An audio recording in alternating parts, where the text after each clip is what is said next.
So you're facing a complicated problem. Values are one of the key ways that people approach ethical choices. How do you resolve it? What is your method going to be?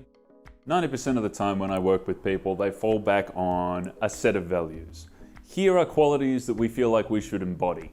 Here are good things and therefore bad things. Do this, don't do that, reward, punish.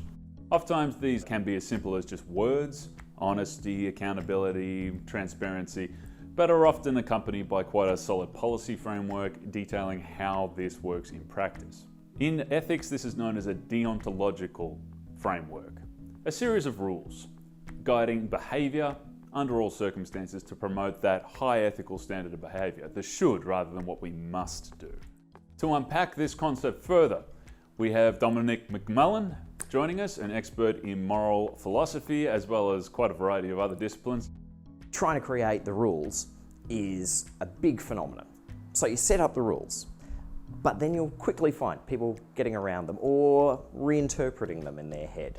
The idea is always that if you have a better list of rules, then people are going to stick to those rules. And as long as those rules are the right rules, which is what people mostly focus on, then you're going to be fine. But then immediately you're faced with a problem that they've become a way of having the barest possible minimum acceptable standard. And that's what often happens. A code of conduct has a barrier. It says, don't go beyond this barrier and you'll be fine. But there are two basic problems with that. Number one, humans are really good at getting past those sorts of things. That's entire professions like the legal profession work around rules all the time, and they're trying to constantly find their way around them or trying to find new approaches to them. But the other problem is that it's often impossible to have rules that guide behavior as well. And that's an increasing problem as the world gets more complicated. Loopholes. You've set a system of rules in place and it's just never going to be possible to think of a set of rules that cover every possible contextual situation. Well, the rule doesn't say enough, and you need to do that, because a rule like thou shalt not kill, sure, yeah, that's a pretty good rule. It's pretty basic, you know how not to do it. But then you're faced with a situation where somebody says, I'm suffering, so the case of euthanasia, and they want you to kill them. Well, then we come up with a concept called murder. And we say, okay, well, the only killing that's wrong is murder. But what we've done there is we've rebranded a kind of death. And that's where it becomes difficult. So one of my favorites actually is if you look at the Hippocratic Oath. First and foremost, do no harm, right? Now, great broad law, but on the other hand, what does a surgeon do?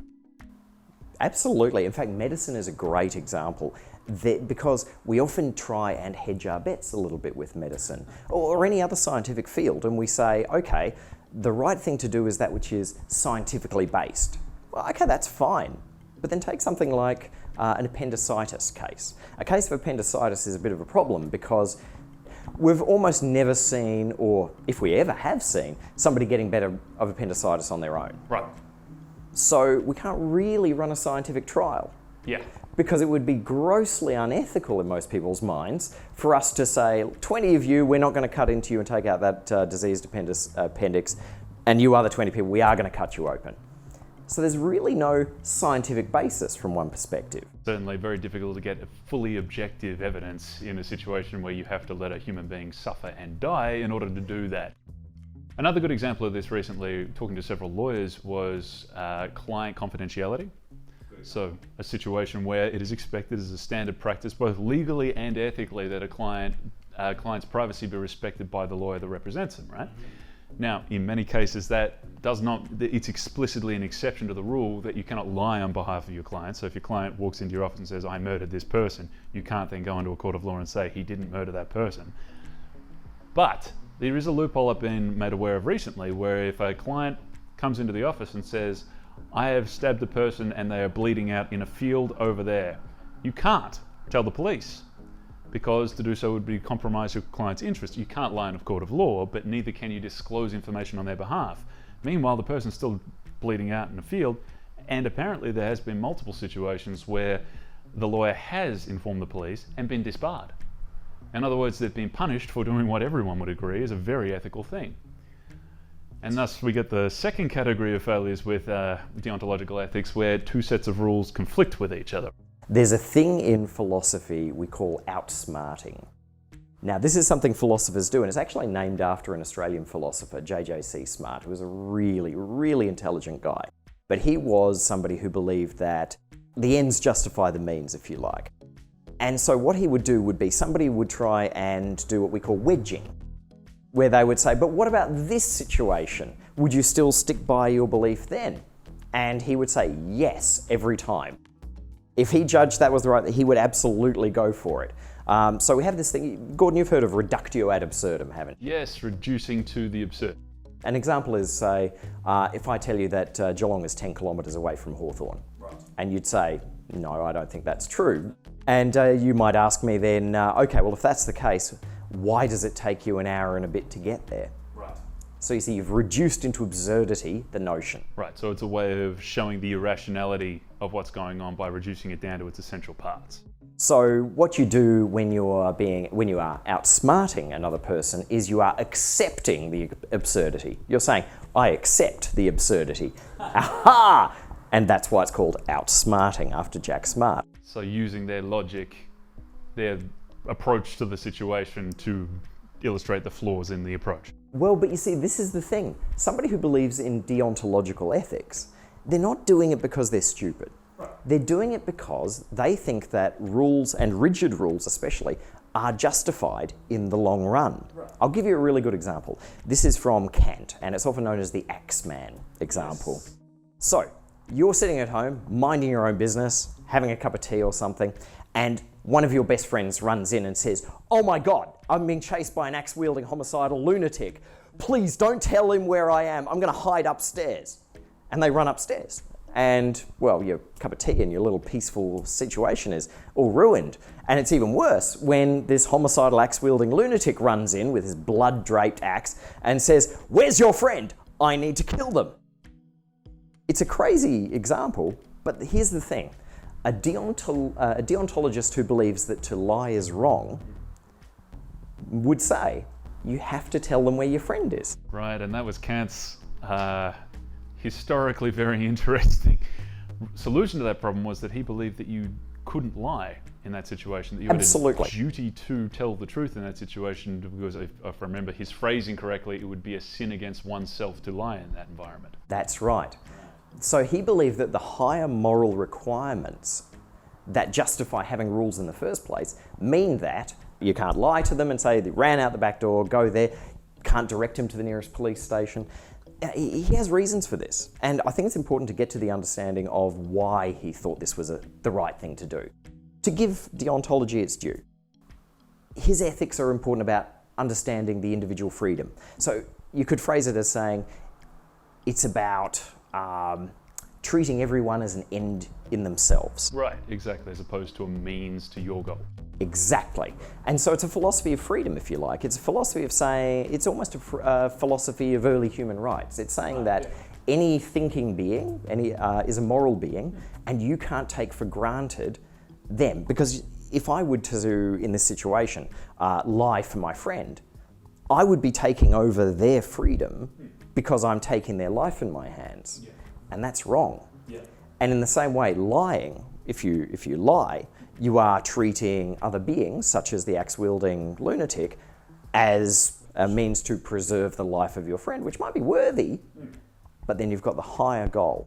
This really beautifully illustrates both the strengths but also the weaknesses of a deontological approach, doesn't it?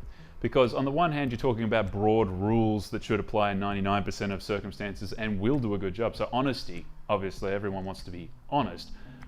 But also the weakness being is that, well, we're not always honest, are we?